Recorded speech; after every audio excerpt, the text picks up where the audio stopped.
I just want to start off by saying, if you want an answer at the end, prepare to be disappointed. There just isn't one. I was an intern at Nickelodeon Studios for a year in 2005 for my degree in animation.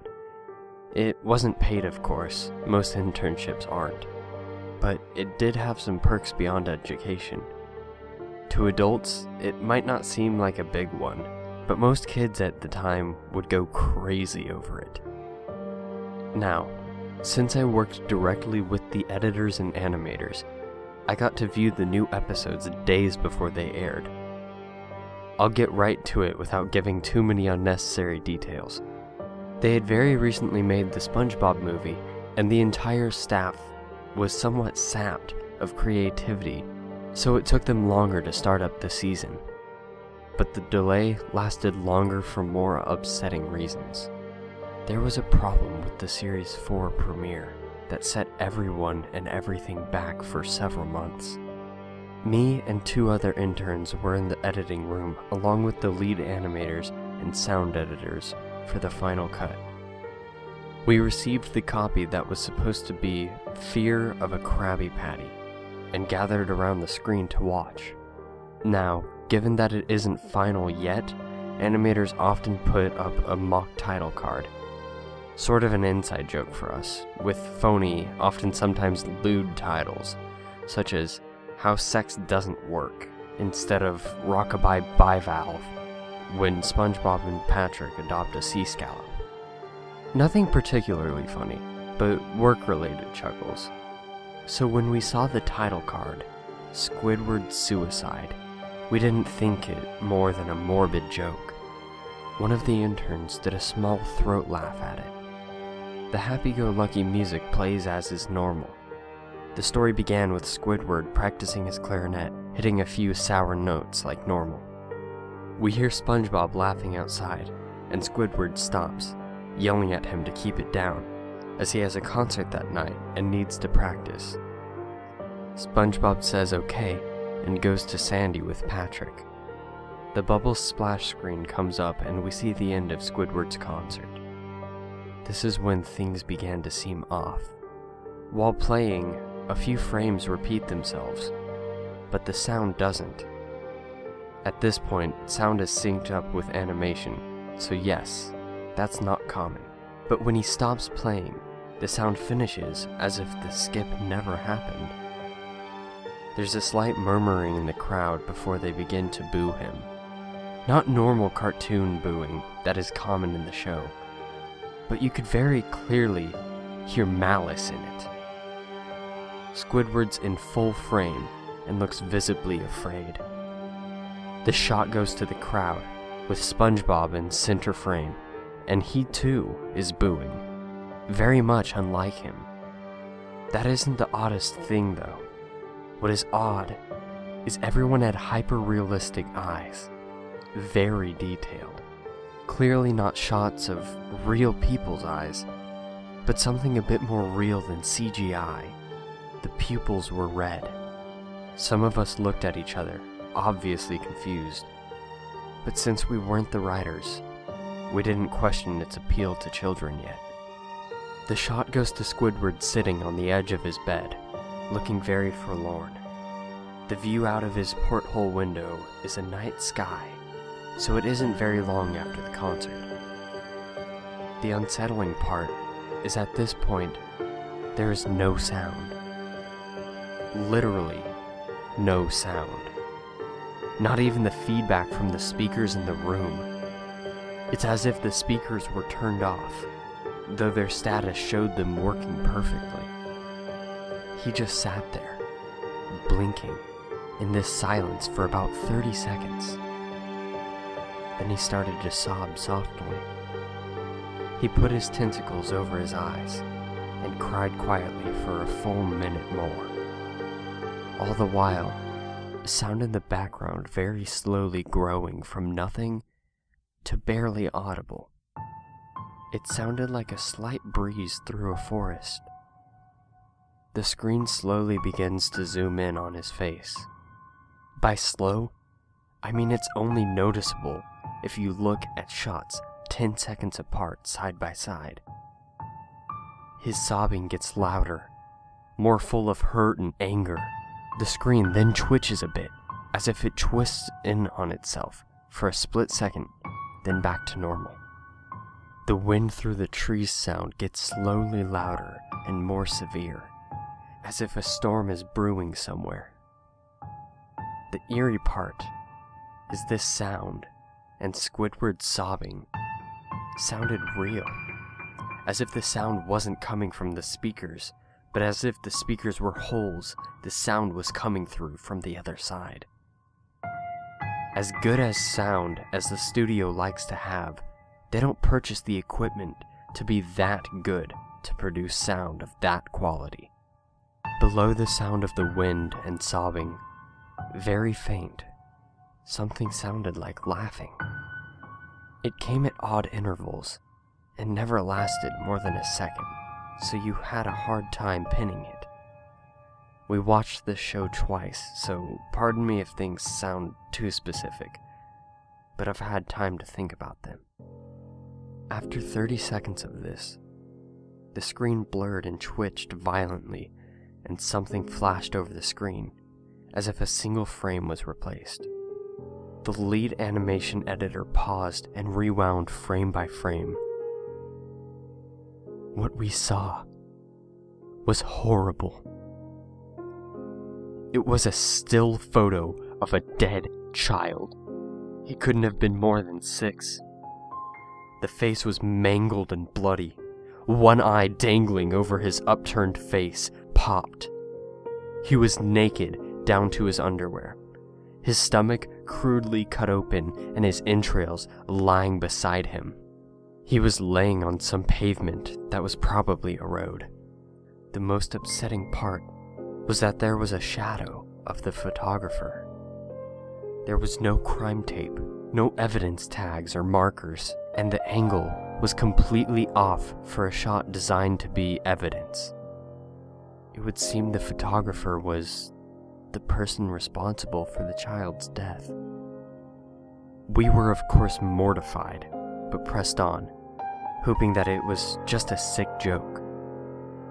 The screen flipped back to Squidward, still sobbing, louder than before, and half body in frame. There was now what appeared to be blood running down his face from his eyes. The blood was also done in a hyper-realistic style, looking as if you touched it, you'd get blood on your fingers. The wind sounded now as if it were that of a gale blowing through the forest. There were even snapping sounds of branches. The laughing, a deep baritone, lasting at longer intervals and coming more frequently. After about 20 seconds, the screen again twisted and showed a single frame photo. The editor was reluctant to go back. We all were, but he knew he had to. This time, the photo was that of what appeared to be a little girl, no older than the first child. She was laying on her stomach, her barrettes in a pool of blood next to her. Her left eye was too popped out and popped. Naked, except for underwear, her entrails were piled on top of her above another crude cut along her back. Again, the body was on the street, and the photographer's shadow was visible, very similar in size and shape to the first one. I had to choke back vomit, and one intern, the only female in the room, ran out. The show resumed. About 5 seconds after this photo played, Squidward went silent, as did all sound, like it was when this scene started. He put his tentacles down, and his eyes were now done in hyper-realism like the others were in the beginning of the episode. They were bleeding, bloodshot, and pulsating. He just stared at the screen, as if watching the viewer. After about 10 seconds, he started sobbing, this time not covering his eyes. The sound was piercing and loud, and most fear-inducing of all, is his sobbing was mixed with screams. Tears and blood were dripping down his face at a heavy rate. The wind sound came back, and so did the deep-voiced laughing. And this time, the still photo lasted for a good 5 frames. The animator was able to stop it on the 4th and backed up. This time, the photo was of a boy, about the same age, but this time, the scene was different. The entrails were just being pulled out from a stomach wound by a large hand. The right eye popped and dangling, blood trickling down it. The animator proceeded. It was hard to believe, but the next one was different, but we couldn't tell what. He went on to the next, same thing. He went back to the first and played them quicker, and I lost it. I vomited on the floor, the animating and sound editors gasping at the screen. The 5 frames were not as if they were 5 different photos. They were played out as if they were frames from a video. We saw the hand slowly lift out the guts. We saw the kid's eyes focus on it. We even saw 2 frames of the kid beginning to blink. The lead sound editor told us to stop. He had to call in the creator to see this. Mr. Hillenberg arrived within about 15 minutes. He was confused as to why he was called down there, so the editor just continued the episode. Once the few frames were shown, all screaming, all sound again stopped. Squidward was just staring at the viewer. Full frame of the face for about 3 seconds. The shot quickly panned out, and that deep voice said, "Do it." And we see in Squidward's hands a shotgun. He immediately puts the gun in his mouth and pulls the trigger. Realistic blood and brain matter splatters the wall behind him and his bed, and he flies back with the force.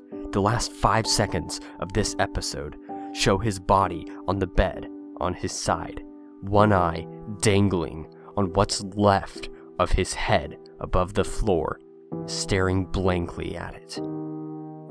Then the episode ends. Mr. Hillenberg is obviously angry at this. He demanded to know what the heck was going on. Most people left the room at this point, so it was just a handful of us to watch it again. Viewing the episode twice only served to imprint the entirety of it in my mind, and it caused me horrible nightmares. I'm sorry I stayed. The only theory we could think of was the file was edited by someone in the chain from the drawing studio to here. The CTO was called in to analyze when it happened. The analysis of the file did show it was edited over by new material. However, the timestamp of it was a mere 24 seconds before we began viewing it.